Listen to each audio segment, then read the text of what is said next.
दोस्तों, कई लोग बड़े ही सामाजिक होते हैं, सभी से अच्छा बोलते हैं, उत्तम आचरण भी करते हैं, किंतु पता नहीं ऐसा क्या है कि इन लोगों के घर बहुत ही नालायक संतान जन्म ले लेती है, इन्हें कष्ट देती है, सताती है, भांति भांति के यत्न करके इन्हें बर्बाद कर देती है और भी पता नहीं क्या क्या। जबकि वहीं दूसरी ओर कुछ संतानें बड़ी ही आज्ञाकारी होती है, ये हर प्रकार से माता पिता के लिए शुभ फलदायी होती है। वैसे इसी क्रम में आज हम आपको शास्त्रों में वर्णित 4 प्रकार की संतानों के बारे में बताएंगे, जिससे आपको ये पता चलेगा कि किस व्यक्ति के घर कैसी संतानें जन्म लेती है और क्यों लेती है। लेकिन शुरू करने से पहले यदि अभी तक आपने इस चैनल को सब्सक्राइब, वीडियो को लाइक व शेयर नहीं किया है तो जल्दी से कीजिए। नमस्कार और एक बार फिर स्वागत है आप सभी का आपके अपने वीडियो कलेश यूट्यूब चैनल पर।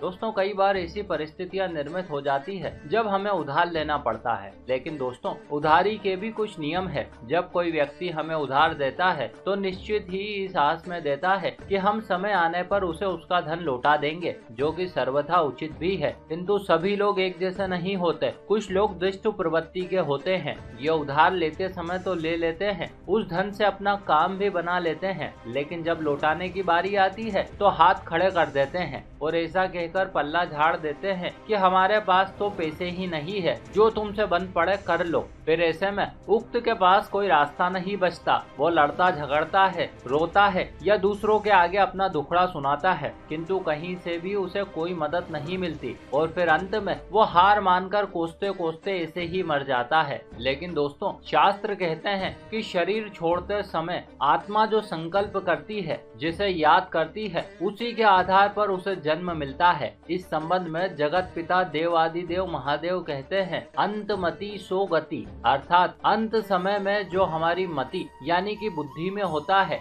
वही हमारी गति अर्थात हमारे अगले जन्म का आधार बनता है। इसीलिए कहते हैं कि अंतिम श्वास में परमात्मा स्मृति में रहने चाहिए, ताकि ऐसी सात्विक जगह जन्म मिले जहाँ सुख शांति और समृद्धि भरपूर हो। संक्षिप्त में कहें तो स्वर्ग या उससे भी उत्तम लोक। लेकिन नहीं, यहाँ पर भी लोग अपनी अल्प बुद्धि का परिचय देते हुए कहते हैं कि इसमें क्या बड़ी बात है, जीवन भर चाहे जैसे भी कर्म करो, अंत समय में भगवान को याद कर लेंगे। किंतु दोस्तों, ऐसा संभव नहीं, क्योंकि जब मृत्यु निकट आती है तब आत्मा 5 कर्मेंद्रियां व 3 ज्ञानेंद्रियों पर से अपना नियंत्रण खो देती है। तब मनुष्य कुछ भी कर पाने या विचार कर पाने में सक्षम नहीं रहता। उस समय यदि कुछ काम आता है तो वो है संस्कार, और इन्हीं संस्कारों के आधार पर मनुष्य के मन व बुद्धि कार्य करते हैं। यदि संक्षिप्त में कहें तो उस समय आप केवल वही कर सकते हैं जो आपने जीवन भर किया था। इसीलिए कहा जाता है कि हमें लगातार प्रतिपल ईश्वर को याद करते रहना चाहिए, ताकि हम इसके अभ्यस्त हो सके और ये अभ्यास अंत समय में हमारे काम आ सके। अब दोस्तों, ऐसे में जो आदमी उधारी वसूलने पर विचार करता है और अपना धन वापस पाने की लालसा में रो रो कर अपने प्राण त्याग देता है, वो अगले जन्म में फिर से लौटकर आपके जीवन में आ जाता है। ज्यादातर मामलों में ये संतान या फिर पुत्र के रूप में जन्म लेते हैं और फिर ये ऋणानुबंध संतानें अपनी वसूली शुरू करती है। फिर ऐसे में माँ बाप सोचते हैं कि कैसी नालायक औलाद है, हमारी बात ही नहीं सुनती। हमने पाई पाई करके धन दौलत इकट्ठी की, लेकिन इसे तो हमारे पैसे की कोई कद्र नहीं है। उल्टे सीधे कामों में पैसा बर्बाद करता है, नशा करता है और भी पता नहीं क्या क्या। और इसका कारण क्या है, अब आप जान चुके हैं। अब बात करते हैं दूसरे प्रकार की संतान की। दोस्तों, आपने देखा होगा कुछ लोग अपनी शक्ति का गलत इस्तेमाल करते हैं। ऐसे लोग अपने अहंकार के चलते अपनों से छोटे या कमजोर को कुचलने में लगे रहते हैं। हालांकि अत्याचार करते समय ये लोग इस बात को भूल जाते हैं कि आज यदि ये शक्तिशाली हैं तो सिर्फ इसलिए क्योंकि इन्हें ऐसी सुविधाएं मिली है। इनका समय अभी अच्छा चल रहा है और इससे ज्यादा कुछ नहीं। अतः इसी अकड़ के चलते जब ये किसी ऐसे असहाय या निर्दोष को अपार कष्ट पहुंचाते हैं जो सामने से इनका विरोध नहीं कर पाता, और इसी बदले की भावना में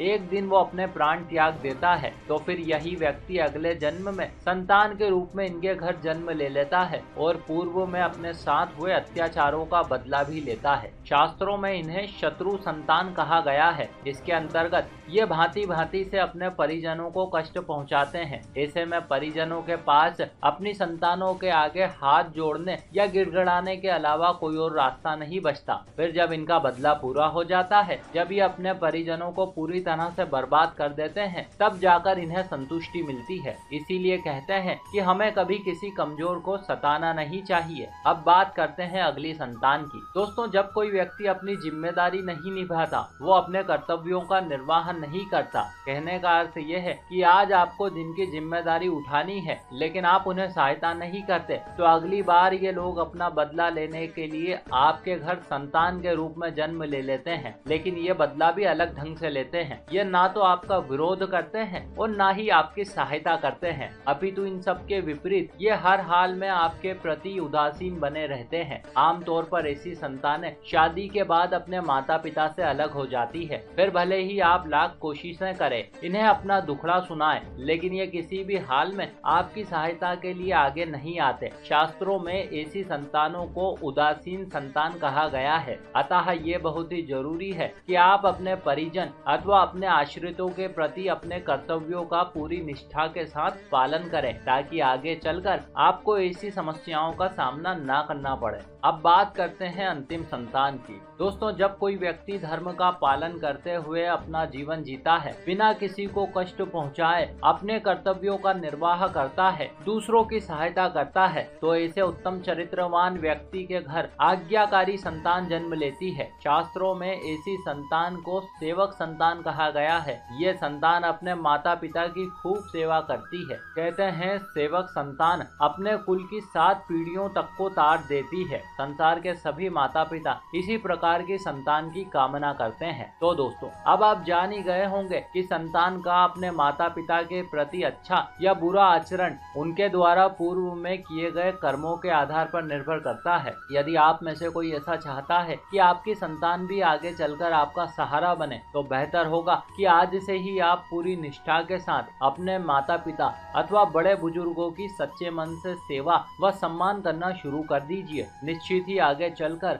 आपकी संतान भी आपका सहारा बनेगी। इसी के साथ हमारी ये जानकारी भी यहीं समाप्त हुई। आशा करते हैं आपको हमारा प्रस्तुतिकरण व प्रयास जरूर अच्छा लगा होगा। आपने हमें इतने प्रेम से सुना, इस सब के लिए आपका बहुत बहुत आभार। हम जल्द ही मिलेंगे आपसे अगले वीडियो में। तब तक के लिए नमस्कार।